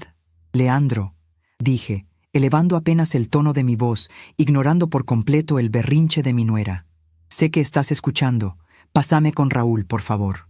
Hubo un murmullo tenso del otro lado, un intercambio de insultos ahogados entre Leandro y Jimena. Luego, escuché el ruido del teléfono cambiando de manos y una voz gruesa, calmada y respetuosa que yo conocía bien. «¿Doña Margarita? Soy Raúl. Disculpe el escándalo que le estamos armando en la vereda. Yo les mostré el contrato, les mostré el sello de Rosy, pero el muchacho este está muy alterado. Me quiso empujar para entrar al living y le tuve que poner el brazo en el pecho. Yo no quiero problemas, doña, pero de acá no me muevo». «No se mueva, Raúl. Usted y su familia están en su casa. Si ese muchacho o cualquiera de sus acompañantes intenta cruzar el umbral, usted tiene mi autorización expresa para llamar a la policía local. Dígale al oficial Jiménez, que seguro está de turno, que lo mandó Margarita. Quédese tranquila, doña. Acá no entra nadie que no esté invitado. Mariana ya les cerró las persianas del frente para que no miren para adentro. Gracias, Raúl. Disfruten la casa. Páseme con Leandro otra vez». El teléfono volvió a cambiar de manos. Esta vez, la respiración de mi hijo sonaba pesada, derrotada. El muro de la realidad había chocado de frente contra su arrogancia. Las mentiras ya no le servían. Empezó, y por un instante creí detectar un dejo genuino de desesperación en su voz. Por favor, ¿por qué estás haciendo esto? Nosotros queríamos ir a descansar. Yo trabajo como un animal, vivo estresado. Te pedí la casa para ir solos, en familia, para reconectar. ¿Por qué me haces esta maldad por la espalda? Me acomodé en el sillón. Alicé la tela de mi pantalón con la mano libre. Había llegado el momento. La coordenada exacta donde todas las líneas del mapa convergían. ¿En plan de intimidad familiar, Leandro?, pregunté, dejando que la ironía goteara lentamente en cada sílaba. ¿Solo ustedes 3? Sí, te lo dije. Solo Shime, Bauti y yo. Qué extraño, porque el domingo pasado, mientras yo limpiaba la mesa que ustedes ensuciaron y les servía el café con leche de almendras vencida que tanto le gusta a tu esposa, tu celular se iluminó. Lo habías dejado junto a la panera, en tu prisa por ir a tirarte al sillón a quejarte de tu estrés. El silencio que siguió fue absoluto. Fue el silencio de un hombre que acaba de pisar una mina terrestre y escucha el clic metálico bajo su bota. El brillo de la pantalla estaba al máximo, Leandro, continué, con un tono neutro y clínico. Y el nombre del grupo de WhatsApp era muy creativo. Viaje sin la vieja. Leandro no dijo nada. Podía escuchar el viento del mar silbando a través del auricular, el sonido lejano de las olas rompiendo contra la costa, pero de su boca no salía ningún sonido. Leí los mensajes, hijo. Leí cómo te burlabas de mi supuesta ingenuidad. Leí cómo te jactabas de haberme convencido de que me iba a hacer mal el frío. Leí a la esposa de tu cuñado quejándose de lo insoportable que soy por no dejarla fumar en mi propio patio. Leí sobre el asado, los parlantes y los perros que iban a correr por el jardín que yo cuido. Fue una joda, ma. Los pibes en el grupo exageran, no era así. Balbuceó, intentando armar una defensa con los escombros de su mentira. No te molestes en explicarlo. No estoy enojada, Leandro. De verdad que no. Simplemente tomé una decisión logística. Si el objetivo primordial del grupo era organizar un viaje sin la vieja, me pareció justo y necesario garantizar que, efectivamente, la vieja no estuviera. Ni la vieja, ni la casa de la vieja, ni las llaves de la vieja. Cumplí tu deseo. Tienen su viaje sin mí. Disfruten de la calle pública, que como bien dice tu cuñada, es de todos. El shock inicial de Leandro comenzó a mutar. La humillación pública, frente a la familia de su esposa que lo observaba desde la vereda, se transformó en una furia ciega y vengativa. Era el último recurso de los que se quedan sin argumentos, la fuerza bruta. «Te vas a arrepentir de esto, Margarita», siseó, bajando la voz, escupiendo las palabras con un odio que me heló la sangre por un segundo antes de que mi armadura se cerrara por completo. «Te olvidas de que yo manejo tus cosas. Mañana mismo a primera hora llamo al banco. Te bloqueo las tarjetas. Te congelo la cuenta corriente. Te voy a declarar insana. Voy a decir que no estás en tus cabales y que estás regalando el patrimonio de la familia. Te vas a quedar sin un peso hasta que me devuelvas el control de esa casa». Sonreí. Una sonrisa triste, pequeña, dibujada en la penumbra de mi living. «Llama al banco si querés, Leandro. Habla con Estela, la gerenta. Seguramente te va a atender con mucha amabilidad para informarte que, desde esta mañana a las 10:30, tu firma fue revocada de absolutamente todas mis cuentas, cajas de ahorro y cajas de seguridad. Ya no figurás como cotitular de nada. Las cerraduras de mi dinero también fueron cambiadas». Un jadeo sordo fue toda su respuesta. «Y respecto a declararme insana», añadí, levantándome del sillón y caminando hacia la ventana para mirar las luces de la ciudad, «te deseo mucha suerte intentando convencer a un juez de que una mujer que acaba de ejecutar un contrato de alquiler perfecto, revocar poderes bancarios sin un solo error administrativo y asegurar su patrimonio, está perdiendo sus facultades». «Sos un monstruo», susurró Leandro, con la voz quebrada por la impotencia. «Mi papá se moriría de vergüenza si viera lo que estás haciendo. Tu padre me enseñó a poner ladrillos, Leandro. Yo simplemente estoy levantando la pared que él no tuvo el tiempo de terminar. No me vuelvas a llamar para pedirme nada. Buenas noches». Alejé el teléfono de mi rostro y presioné el botón rojo. La llamada terminó. Me quedé de pie frente a la ventana, observando el tráfico de la avenida que corría varios pisos más abajo. Las luces rojas y blancas de los autos formaban ríos continuos en la oscuridad incipiente. Sentí una profunda y extraña ligereza en el pecho. No había culpa. No había remordimiento. Había extirpado un tumor emocional que llevaba décadas drenando mi energía. Durante años había creído que mi valor como madre residía en mi capacidad para amortiguar los golpes que Leandro recibía del mundo.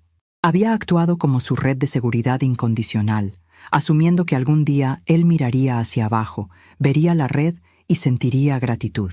En cambio, él había mirado la red y había decidido que era un trampolín sobre el cual podía saltar y pisotear sin consecuencias. Fui a la cocina. El reloj marcaba las 6 de la tarde. Lavé el plato hondo de porcelana en el que había comido mi risotto. Lo sequé con el paño de algodón y lo guardé en la alacena. Limpié la mesada de mármol hasta que brilló. Me preparé un té de manzanilla, no porque tuviera el estómago mal, sino porque me gustaba su aroma dulzón y reconfortante. Me senté en la mesa pequeña de la cocina. Abrí un libro de historia antigua que había comprado hacía meses y que nunca tenía tiempo de leer, y me sumergí en la lectura. Las horas pasaron con una lentitud majestuosa. A las 9 de la noche cerré el libro. Me di una ducha de agua bien caliente, dejando que el vapor aflojara la tensión acumulada en mis hombros. Me puse mi camisón de franela y una bata gruesa. Estaba a punto de apagar las luces del living para irme a dormir, cuando el timbre del portero eléctrico rompió el silencio del departamento. El zumbido rasgó la tranquilidad de la noche con una violencia mecánica. Caminé hacia el pasillo. No pregunté quién era. Sabía exactamente quién estaba del otro lado. Había calculado el tiempo de viaje con la misma precisión con la que solía medir las distancias en mis mapas topográficos. 4 horas de viaje desde la costa hasta la ciudad, si venía excediendo el límite de velocidad y sin hacer paradas. Presioné el botón del intercomunicador. Subí, dije, sin esperar respuesta, y apreté el botón que abría la puerta de calle del edificio. Fui hacia la puerta principal de mi departamento. No quité la cadena de seguridad. Simplemente giré el cerrojo doble y abrí la puerta unos 15 centímetros, lo suficiente para que la cadena se tensara, creando una barrera física infranqueable. Me quedé de pie, esperando. Escuché el sonido del ascensor deteniéndose en mi piso. Las puertas metálicas se abrieron con un chirrido y los pasos pesados y arrastrados de Leandro resonaron en el pasillo. Cuando apareció en mi campo de visión, el impacto de su imagen fue casi físico. Parecía haber envejecido 10 años en 4 horas. El sobretodo azul marino que esa misma mañana lucía impecable y costoso, ahora estaba arrugado y manchado de tierra en el dobladillo. Su cabello ralo estaba revuelto, pegado a la frente por el sudor frío del estrés. Tenía los ojos inyectados en sangre y las mandíbulas apretadas. Olía a encierro, a nafta y a frustración destilada. Al ver la puerta entreabierta con la cadena puesta, su rostro se contorsionó en una mueca de incredulidad. «Saca la cadena, ma», ordenó, con una voz ronca que intentaba sonar autoritaria, pero que temblaba en los bordes. «Abrime. Tenemos que hablar. Podemos hablar desde ahí, Leandro. Te escucho». Él dio un paso hacia adelante, intentando meter la mano por la rendija para empujar la puerta, pero yo apoyé la palma de mi mano contra la madera desde adentro, frenándolo en seco. «No me hagas esto en el pasillo, Margarita. ¿Tenés idea de la humillación que me hiciste pasar hoy?», susurró, mirando nerviosamente hacia las puertas de los vecinos, aterrado de que alguien pudiera salir y verlo en esa situación de vulnerabilidad. Tuve que dar la vuelta con toda la familia de Jimena, mirándome como si fuera un idiota. Tuvimos que volver 4 horas en silencio. Los perros vomitaron en la camioneta. Jimena me dijo que se va a ir a la casa de la madre con Bautista porque no soporta mirarme a la cara. Me destruiste el fin de semana. Me humillaste adelante de todos. Yo no te humillé, Leandro. Te humilló la realidad. Te humilló tu propia mentira. Yo solo retiré la alfombra que usabas para esconder la basura. «¡Es mi casa!», golpeó el marco de la puerta con el puño cerrado, un golpe sordo y desesperado. «Es el único lugar que tengo para escapar de esta ciudad de porquería. No tenías ningún derecho. Tenía todos los derechos, los legales, los morales y los financieros. Y los ejercí». Leandro se apoyó contra la pared del pasillo, dejándose resbalar un poco, derrotado. Se cubrió el rostro con ambas manos. Por un instante, vi al niño de 17 años que había sido obligado a limpiar la casa por su padre. Pero este ya no era un niño. Era un hombre de 42 años que se negaba a aceptar las consecuencias de sus actos. «Me dejaste sin nada, ma. Me sacaste de las cuentas, me sacaste de la casa. ¿Qué querés que haga ahora? ¿Qué querés de mí?». Su tono era ahora el de una víctima, buscando desesperadamente mi compasión, buscando a la madre que le resolvía los problemas. Metí la mano en el bolsillo de mi bata. Saqué un pequeño papel rectangular, doblado al medio con precisión matemática. Lo deslicé por la rendija de la puerta, dejándolo caer al suelo del pasillo, justo frente a la punta de sus zapatos de cuero. Leandro bajó la mirada. Lentamente, se agachó y recogió el papel. Lo desdobló con manos temblorosas. «¿Qué es esto?», preguntó, frunciendo el ceño al leer la dirección impresa.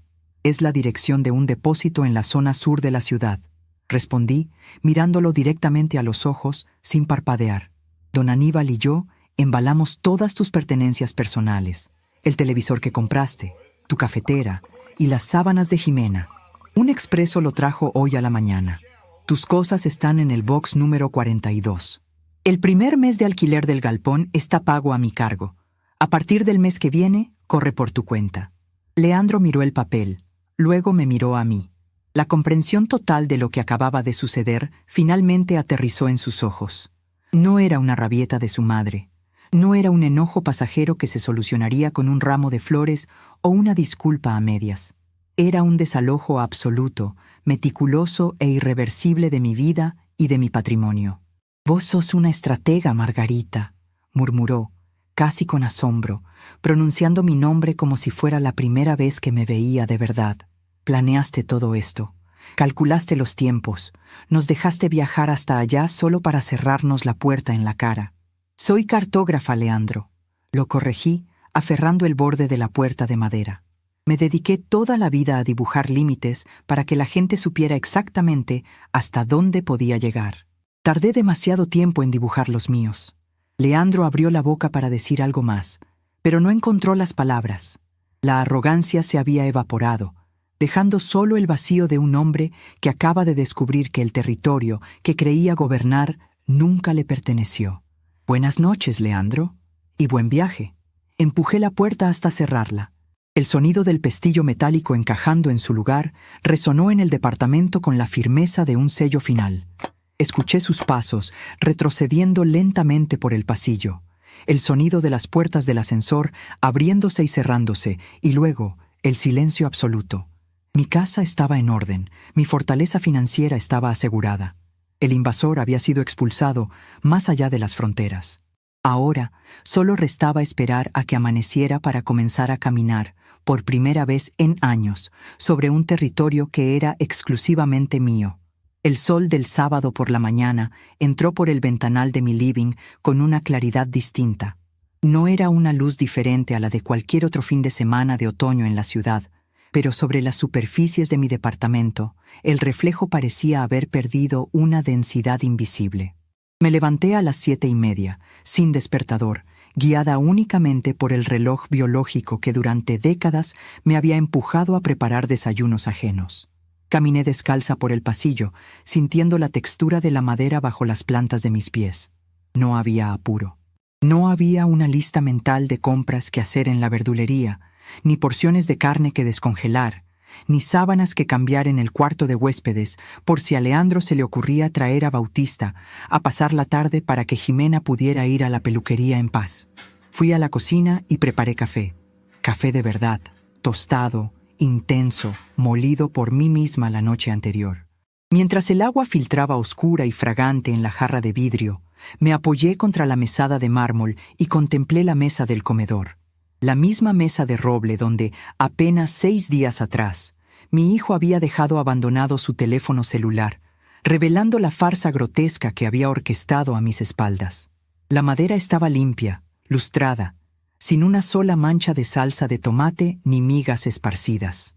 Pasé la yema de los dedos por el borde biselado.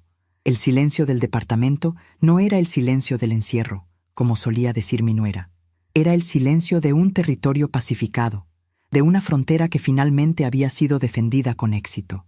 Serví el café en mi taza favorita, una pieza de cerámica azul marino que Vicente me había regalado en nuestro primer aniversario, y me senté a beberlo despacio, observando cómo el vapor se arremolinaba y desaparecía en el aire frío de la mañana. Durante 42 años, había sido el pilar invisible que sostenía el peso de las comodidades de mi hijo. Había absorbido sus fracasos, financiado sus caprichos y tolerado sus faltas de respeto bajo la excusa del amor incondicional. Ahora, al retirar ese pilar, la estructura de su arrogancia se había desplomado sobre su propia cabeza. No sentía alegría por su caída, pero tampoco sentía la más mínima punzada de culpa. La cartógrafa había trazado la línea de demarcación, y él había elegido cruzarla, asumiendo que no habría consecuencias. El lunes siguiente, la ciudad retomó su ritmo frenético, pero mi brújula interna apuntaba en una dirección completamente nueva. A las 10 de la mañana, salí de mi departamento abrigada con mi tapado gris y caminé hacia la sucursal del banco. No iba a ver a Estela esta vez. Fui directamente al sector de las cajas de seguridad ubicado en el subsuelo del edificio. El guardia de seguridad, un muchacho joven de uniforme impecable, me saludó con un asentimiento y me guió hasta la bóveda de acero. Tras verificar mi identidad y mi huella digital, ingresé al pasillo estrecho flanqueado por cientos de pequeños cajones metálicos. Introduje mi llave en la caja número 314, la misma de la que Leandro había sido excluido el viernes anterior. El empleado del banco giró su llave maestra y el cajón se deslizó hacia afuera con un siseo pesado. Llevé la caja a uno de los cuartos privados, cerré la puerta y me senté frente a la mesa de fórmica blanca. Levanté la tapa de metal. Adentro, ordenados con una pulcritud obsesiva, estaban los títulos de propiedad, los bonos de ahorro, el reloj de oro que había pertenecido a mi padre y las alianzas de Vicente. Pero yo no había bajado hasta allí por los documentos financieros. Mis manos pasaron por encima de los papeles legales y se detuvieron sobre un estuche rectangular de madera de caoba, pulido por los años y el uso, que descansaba en el fondo. Lo saqué con cuidado y lo apoyé sobre la mesa. El broche de bronce se dio con un chasquido familiar. Al abrirlo, el olor a terciopelo viejo, a grafito y a metal, me golpeó con la fuerza de un recuerdo físico. Allí estaban mis herramientas, los instrumentos que habían definido mi identidad mucho antes de que el mundo decidiera que mi único título válido era el de madre y abuela. El compás de precisión de acero inoxidable, brillante y afilado como el primer día. Los estilógrafos de punta fina, ordenados por grosor. El tiralíneas, la regla de cálculo, el transportador de bronce macizo. Pasé el dedo índice por la rueda dentada del compás, sintiendo el frío del metal contra mi piel. Leandro y Jimena se habían burlado de mi oficio, llamándome anticuada, afirmando que yo no entendía cómo funcionaba el mundo moderno. Ignoraban que el mundo moderno, con toda su tecnología, seguía sentado sobre las líneas rectas, los ángulos y los límites que personas como yo habíamos trazado a mano alzada, asegurando que el caos tuviera un orden. Cerré el estuche de caoba, lo guardé en mi cartera de cuero, devolví la caja de seguridad a su nicho y salí del banco sintiendo que, por primera vez en años, caminaba con el peso correcto sobre mis hombros. El miércoles por la tarde, mientras yo estaba en la cocina limpiando con un paño húmedo mis estilógrafos, el teléfono fijo de la pared sonó. Era un sonido antiguo, un timbrazo largo y sostenido que reconocí de inmediato. Dejé el paño sobre la mesada y descolgué el auricular. La estática de la larga distancia zumbó en mi oído antes de que una voz entusiasta y cargada de energía irrumpiera en la línea. «Margarita, querida, ¿cómo anda esa salud?» La voz de doña Elvira resonó con la fuerza de un temporal de viento en la costa. «Buenas tardes, Elvira. Muy bien, por suerte, acomodando algunas cosas en casa. ¿Cómo están las cosas por allá? ¿Mucho frío?» «Frío hace, Margarita, pero el calor que pasamos este fin de semana en el pueblo no se lo puedo explicar con palabras», dijo la panadera, soltando una carcajada franca y resonante. Yo la llamaba para contarle, porque usted sabe que yo no soy de llevar y traer chismes. Pero lo que pasó el viernes a la tarde en la puerta de su casa fue un espectáculo digno de la televisión. Me apoyé contra el marco de la puerta de la cocina, cruzando los tobillos, dispuesta a escuchar el reporte de mi aliada. «Usted se imaginará», continuó Elvira, bajando el tono de voz como si alguien pudiera escucharla a 400 kilómetros de distancia. Yo estaba cerrando la caja de la panadería a eso de las 5, cuando veo pasar la camioneta de su hijo, tocando bocina, y atrás otro auto más, llenos de gente. Dije, «Acá llegan los dueños del mundo». Salí a la vereda con la excusa de barrer las hojas, porque yo sabía por Aníbal que la casa ya estaba ocupada por Mariana y Raúl. «Margarita, usted no sabe la escena. Me imagino que Leandro no se tomó bien la sorpresa», comenté, manteniendo mi tono neutral. «No se la tomó bien, es poco», exclamó Elvira. Yo vi desde la esquina cómo se bajó con ese sobretodo azul, dándose aires de importancia, y empezó a forcejear con la cerradura. Cuando Raúl le abrió la puerta desde adentro, con la ropa de trabajo puesta y un mate en la mano, a su hijo se le cayó la mandíbula al piso.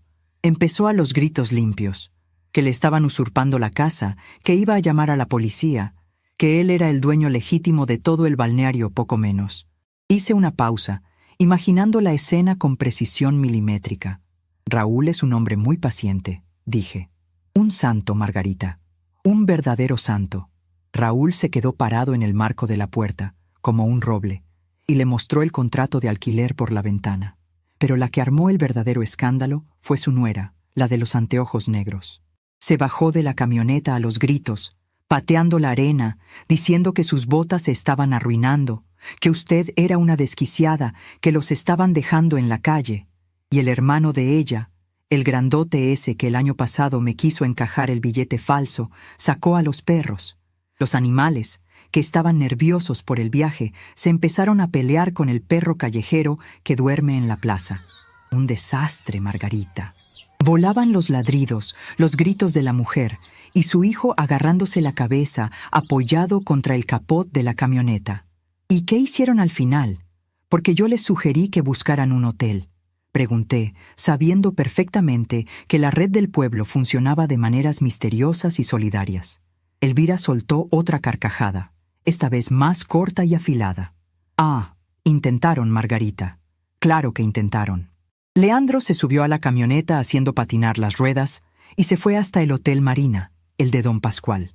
Pero resulta que Aníbal ya había pasado a tomar un café con Pascual más temprano y le había comentado por arriba que la casa suya estaba alquilada anual y que a lo mejor venía gente de la ciudad buscando problemas. Cuando su hijo entró al hotel exigiendo 2 habitaciones para toda su comitiva y encima pretendiendo meter a esos 2 perros inmensos, Pascual lo miró fijo y le dijo que estaba todo ocupado. En pleno mayo, Margarita, el hotel estaba más vacío que una iglesia un lunes a la mañana. Sonreí. La red comunitaria que Leandro había despreciado por considerarla ignorante y pueblerina había funcionado con la precisión de un reloj suizo, cerrando filas para proteger el honor de una de los suyos. ¿Entonces se volvieron ese mismo día?, pregunté. Ese mismo viernes, a las 6:30 de la tarde, agarraron la ruta de vuelta. Se tuvieron que tragar el orgullo, los perros, los parlantes y el asado, y volverse a la ciudad con la cola entre las patas. Acá en el pueblo no se habla de otra cosa. El muchacho que se creía el dueño del balneario, rebotando contra la puerta de su propia madre. Fue justicia divina, Margarita. Y le digo más, pasé hoy a la mañana por la casa. Mariana ya le podó las petunias que estaban secas y Raúl arregló la bisagra del portón que hacía ruido. La casa respira de nuevo. Me alegra mucho escuchar eso, Elvira. De verdad, hágales llegar mis saludos a Mariana y a Raúl, y gracias por mantenerme informada. Faltaba más, doña Margarita. Usted sabe que acá tiene su casa y su gente para lo que necesite. Un abrazo grande. Corté la comunicación y me quedé mirando el aparato por unos segundos. La justicia no siempre requiere de tribunales ni de grandes discursos. A veces basta con dejar que la arrogancia de los demás colisione de frente contra un muro de ladrillos que ellos mismos se negaron a mantener. El tiempo, a partir de ese momento, comenzó a fluir de una manera diferente. Ya no estaba marcado por los domingos de canelones obligatorios, ni por las llamadas urgentes de Leandro pidiendo que le resolviera un problema bancario, ni por las visitas condescendientes de Jimena. Pasaron las semanas, lentas y apacibles. Y con el paso de los meses, el invierno crudo dejó su lugar a una primavera vibrante. Era mediados de noviembre. Los jacarandás de la avenida principal habían estallado en flores violetas, cubriendo las veredas de la ciudad con una alfombra de color que crujía suavemente bajo mis zapatos. Hacía 6 meses exactos que había cerrado la puerta de mi departamento en la cara de Leandro, entregándole el papel con la dirección de su depósito. 6 meses de un silencio absoluto por su parte, un silencio que yo había respetado con la misma disciplina militar con la que había ejecutado mi plan. Mi departamento también había cambiado.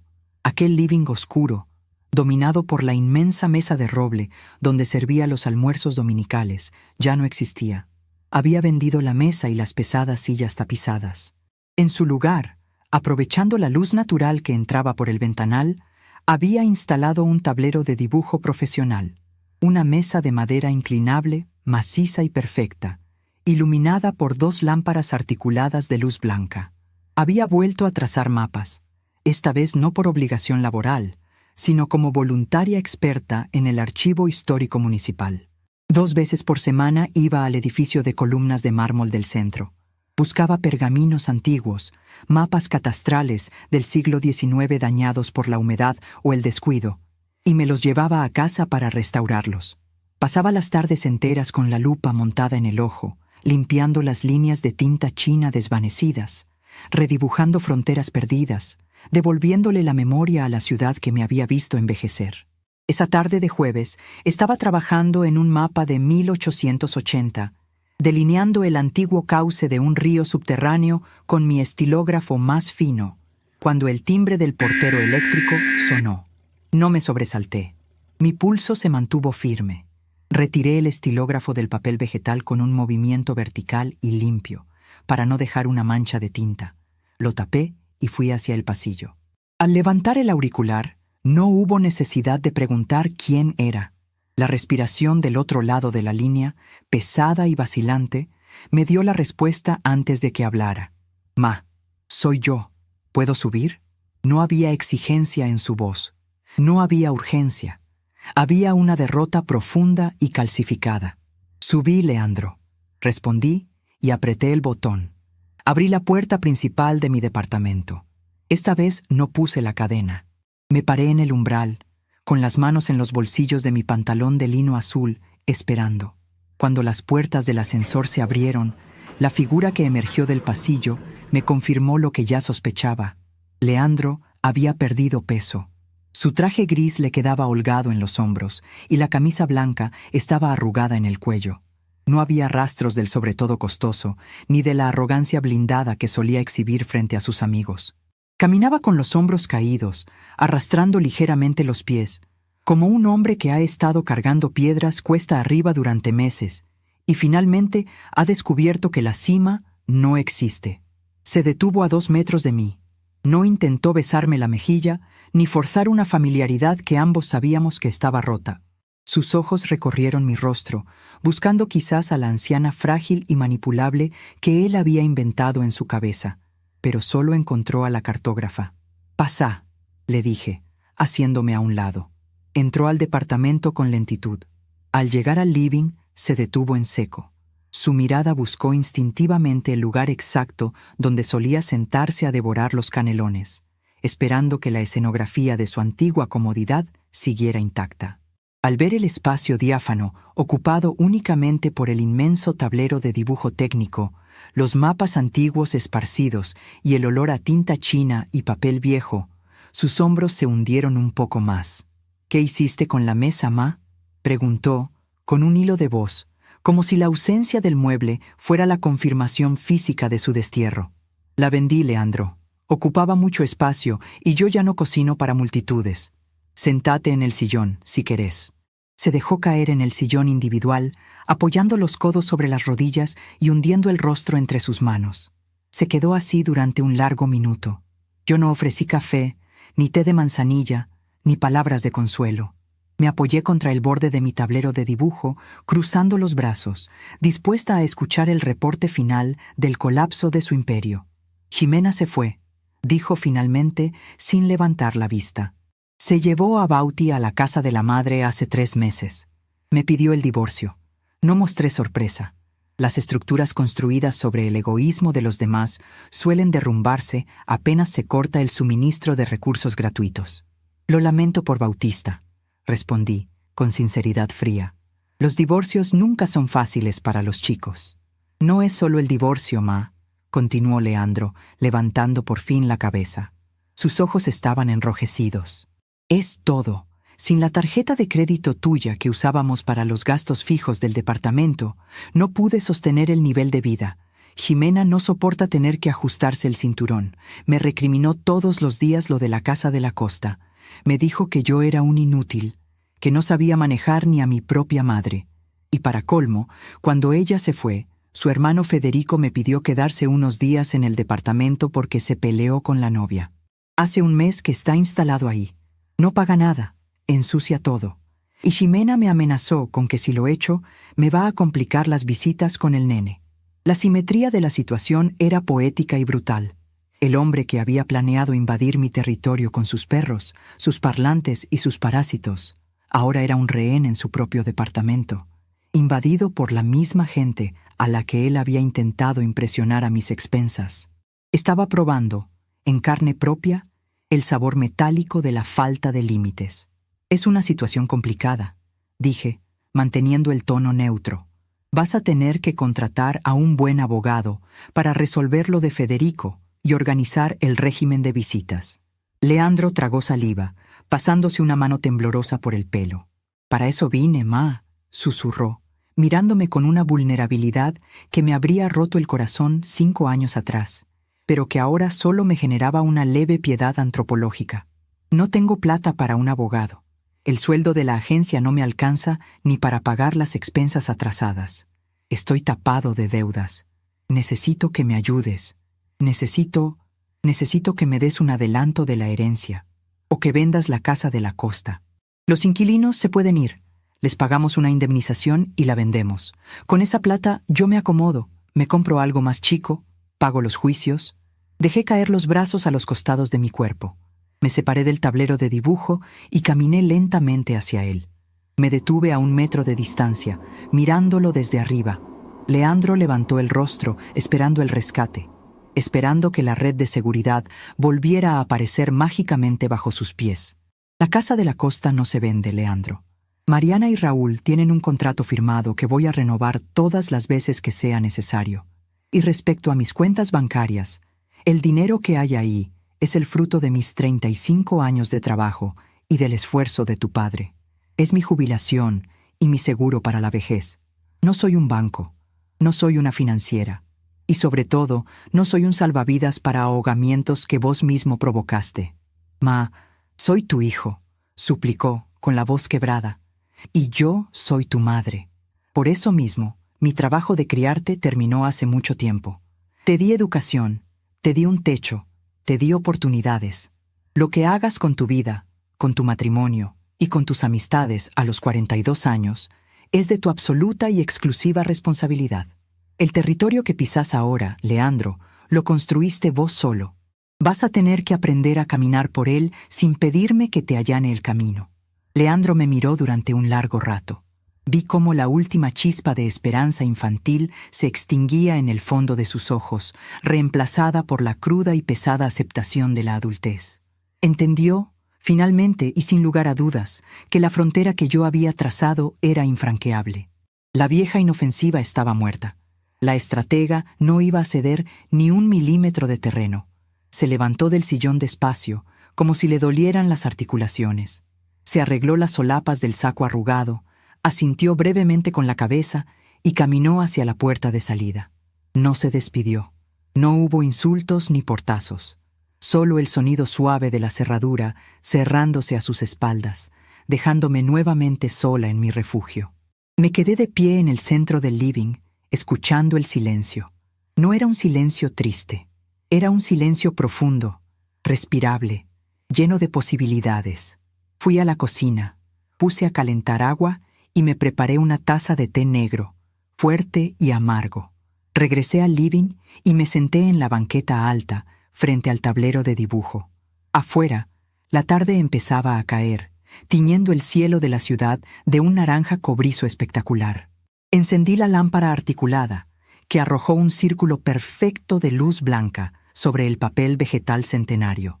Tomé mi compás de acero, ajusté la rueda dentada con precisión meticulosa, calculando la escala exacta de la antigua costa que estaba restaurando.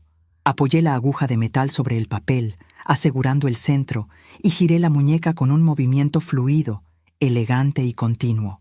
La mina de grafito trazó una curva perfecta, un arco impecable que delimitaba el borde exacto donde terminaba el continente y empezaba el mar. Una frontera clara, inamovible, que nadie podría borrar jamás.